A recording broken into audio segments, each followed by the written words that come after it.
What's going on, guys? So we have a really special video for you today, and this is going to be one that, quite frankly, some people may not care about. I'm only saying that because, you know, there are folks who think of sustainability, renewable energy, and stuff like that, and they're like, I don't really care. The lower the fuel economy on my diesel truck, the better. But there are a lot of folks these days, especially with the awareness around our economy, the awareness around the environment, as well as the impact that we're making on this planet, because we only get one of them.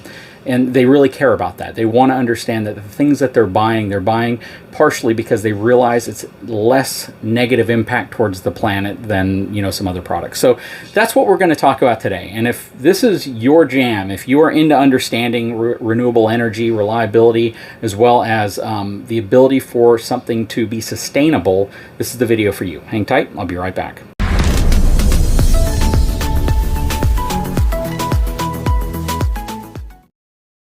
Okay, so with me, I have two very special guests. First of all, I have Joanna. She is one of the co-founders of Living Vehicle. And I know she calls herself a co-founder and in charge of marketing, but the reality is she's married to the other co-founder, and they're a couple. And that means a lot to me because it shows that, you know, folks who have lived in RVs spent a lot of time. They've renovated over 400 RVs. They lived in boats. They've lived in Airstreams. They've lived in everything, and they've renovated every type of RV there is. You guys even had a Class A diesel pusher at one point at Tiffin, right? We did, yeah. So we used to do design consults for some of the largest manufacturers out there where we would get loaners, you know, live in them and provide our feedback on how to make it better. Yep. So you're not someone who somebody can just jump in the comment section and say they don't know what they're talking about. They haven't lived the lifestyle.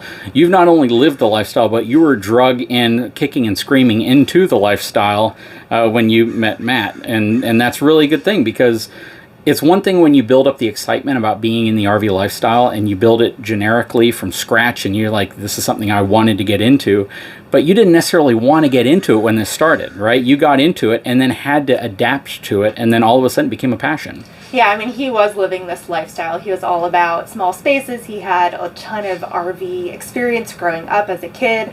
I did not. I had a love of the outdoors, but that's pretty much where it ended. And so for me, yeah, being just a normal person, figuring out how to adapt to this lifestyle, a lot of those needs that I had in creature comforts kind of helped influence, you know, Living Vehicle. Yep, and that's absolutely awesome. We have a lot of content out here talking about that, talking about why, the differences, all of that. And part of that explains why you're going to pay more for a Living Vehicle than you would traditionally expect to pay for an RV.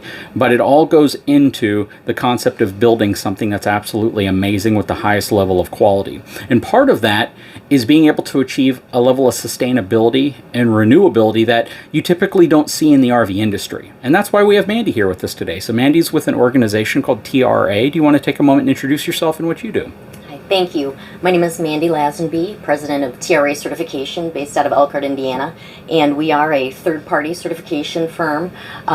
We've been in business since 1960, late 60s. I was not involved at that time, but my boss, Thomas Arnold, began in the compliance industry with modular homes, manufactured homes, and it just sort of developed into our RVs. And we, about 10 years ago, created a green building program for the RV industry based out of a need. There wasn't such a thing. You've heard of maybe LEED for Homes and National Association of Home Builders green building program, but for the RVers, there wasn't any kind of thing like that. So we basically put our heads together and worked on coming up with some of the important things that people thought were needing to be improved upon. So we look at indoor air quality, resource efficiency, water efficiency, energy efficiency, and we have a checklist, and points are earned for all the different things that RV companies do, whether it's in the unit and then also in the manufacturing process.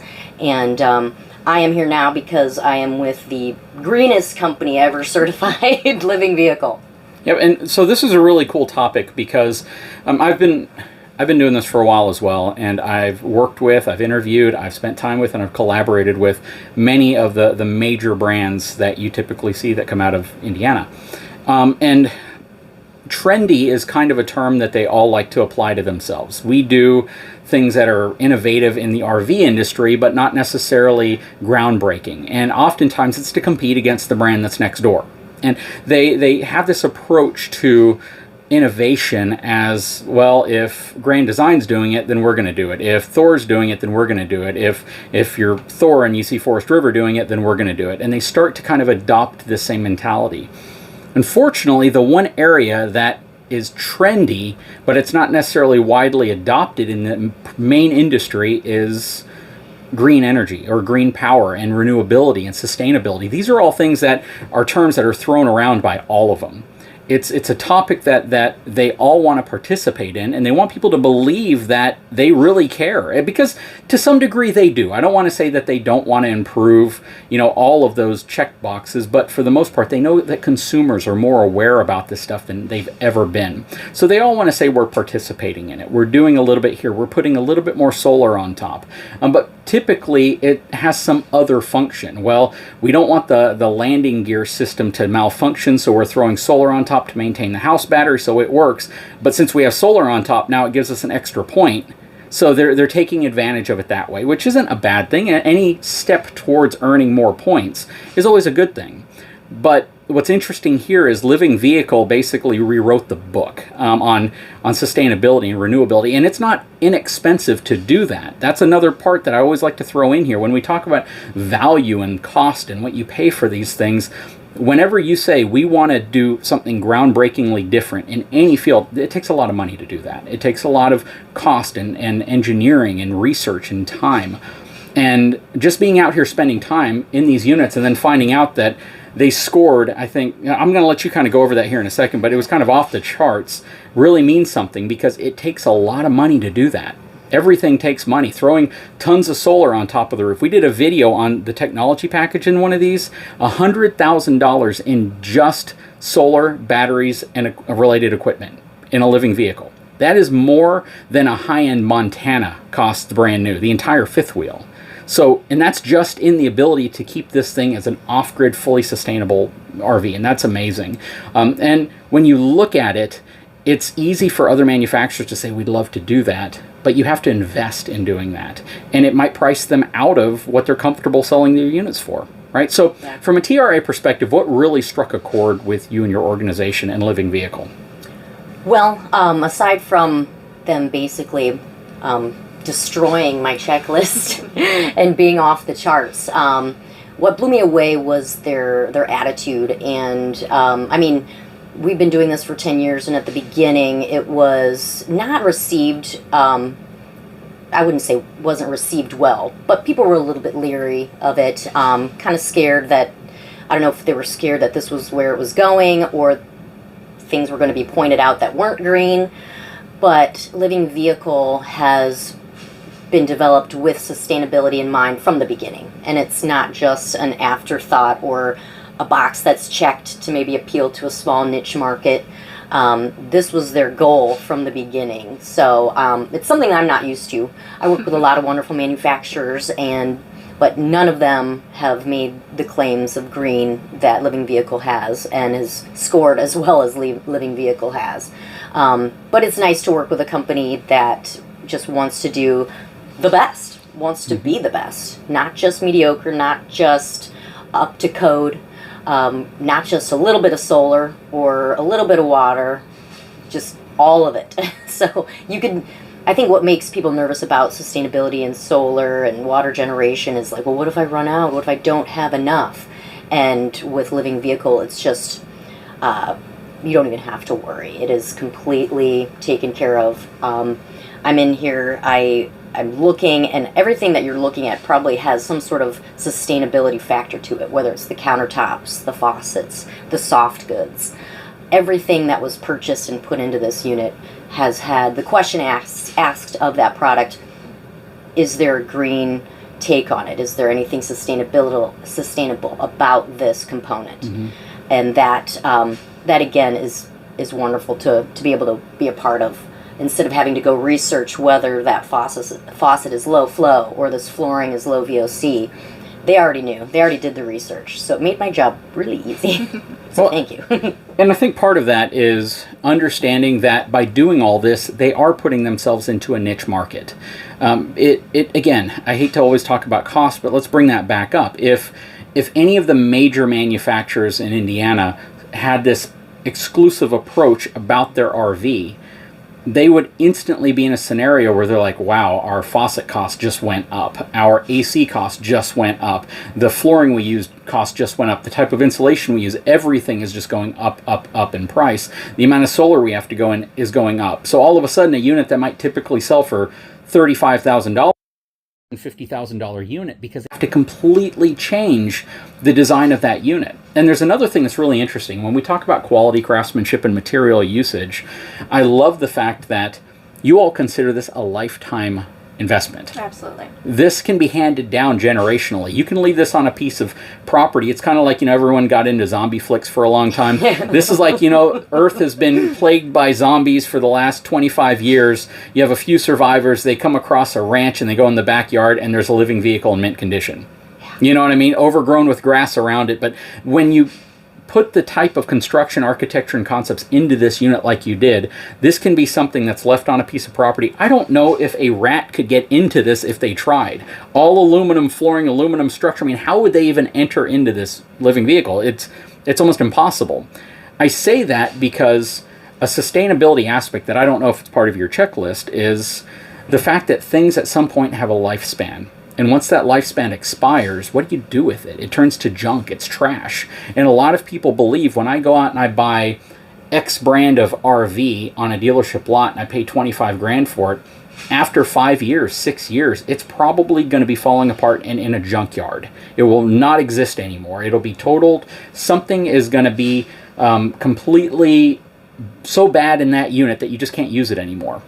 And talk about non-sustainability. If the RV itself is no longer able to be used, that means everything that went into it is now waste, and there's nothing sustainable about it. Whereas a living vehicle product, everything is sustainable because it's designed to last a lifetime. It's almost like when people bought Craftsman tools back in the day, and you bought it and your grandpa handed it down, all these generations, and they're like, well, it's because this thing will never break. It's perfect. It has a lifetime guarantee on it because it just lasts forever. You've designed and built your RVs to essentially last forever. Not that parts don't need to be maintained or replaced. You put wear and tear on things. Those things happen with anything you tow down the road or anything that's going to be parked for long enough.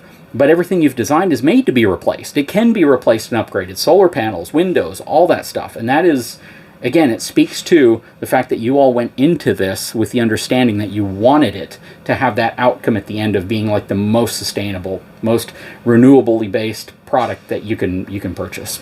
Can I share something with you when it comes to lifespan? At the very beginning, when our green checklist was being developed, it was brought up that, hey, maybe you could add some points because this unit is recyclable. And here I'm looking for materials within the unit that have recycled content. And they were wondering if, because the unit is recyclable at the end of its life, if that was something I would consider. And I did not, because of lifespan. I think it's important to have a product that will outlast generations, to be built better than a home. So I respect the fact that they're using materials that could end up being recycled at the end, but the fact is we don't think there's going to be an end. Like this, like you said, might be when the zombies do come, this will still be here. Yep. And a cool thing to think about, and it's a cool, interesting take on this, is you're an entity or an organization that scares the RV industry. It worries them because they're like, oh, we don't want to get a poor score. We want to get a higher score, but at the same time, it's going to cost us more money to do it. And it creates this anxiousness of, oh man, another organization just to oversee and make sure we're doing the right thing. Because doing the right thing always requires cost. Any way you slice it, there's money that has to be pumped into doing the right thing. What's really interesting about the concept of living vehicle and what kind of makes it stand out is you're passionate about the product they built as an independent organization. That's the key. As a YouTuber that does videos on all sorts of different things, I'm passionate about your product because of what you've all created.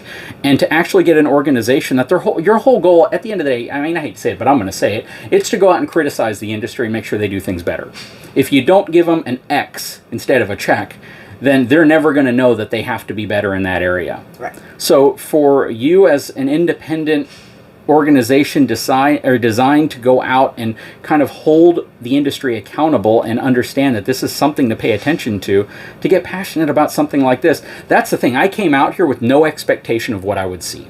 I came out here with no expectation of quality, fitness, anything other than the few YouTube videos I've watched. But anybody can say anything on a YouTube video. I came out here and I was blown away. Blown away by the product, the craftsmanship. I look close at everything. We've made a lot of videos talking about fit and finish, how they've done everything. And for me, it's totally revolutionary. Even though the floor plan may be similar to what you might see in some other floor plans, there's a trillion of them out there, the execution on it is second to none. And that's pretty dang amazing, to be honest. Yeah.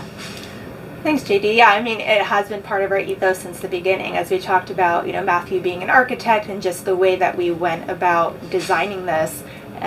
We were doing all of these things that were way beyond industry standards, and got to the point where, like, hey, there's all these buzzwords being thrown out, green and sustainable, and we said, how do we quantify what we're already doing? We didn't create water generation so that we could check a box. We created it so that you could have a certain type of lifestyle, right? Sustainability is not about just this thing lasting forever. It's, can you endure life with all the things that you need, energy, water, withstanding all types of environments, and being off grid. And all of those decisions kind of just resulted in, checking all of Mandy's boxes. Yeah. Well, one thing that's interesting to me, and I just want to point this out before we wrap things up and ask for some final comments, is that, when my wife met me, I had my own home, I had my own place, and she'd come over and I'd do the guy's job of cleaning up the house, which essentially is hiding everything. Yeah. And she came in and she quickly kind of realized where things were hidden, right? Under the bed was always a great spot, tucked behind clothes and closets, stuff like that. I mean, we joke about it now, and she's like, you know what, you used to hide everything everywhere because you wanted me to see that you weren't a messy guy. Well, working in the industry for so long and deconstructing RVs, because you guys renovated over 400 of them, of every style, you got to see where the manufacturers hid their dirty laundry. You got to see when you removed things, when you opened things up, as you pulled cabinets down, a cabinet might have come down. You're like, hey, look, there should be 8 screws holding this together. How come after I take 2 of them out, the whole cabinet falls down, right? You guys got to see that. And then you decided to make a product that didn't struggle in those areas. And that's kind of the beauty of Living Vehicle, is you saw the dirty laundry that all the manufacturers hid. Because you can go to an RV dealership lot right now and walk through it and think it's absolutely gorgeous inside. Then you take it on its first trip and you realize where they hid their dirty laundry, what's falling down, what wasn't secured properly, what staples were missing, things like that. So I say this because when you talk about a passion and something that really took your blood, sweat, and tears to create, once you see what everyone's doing wrong, that only then can you see what you really need to do right.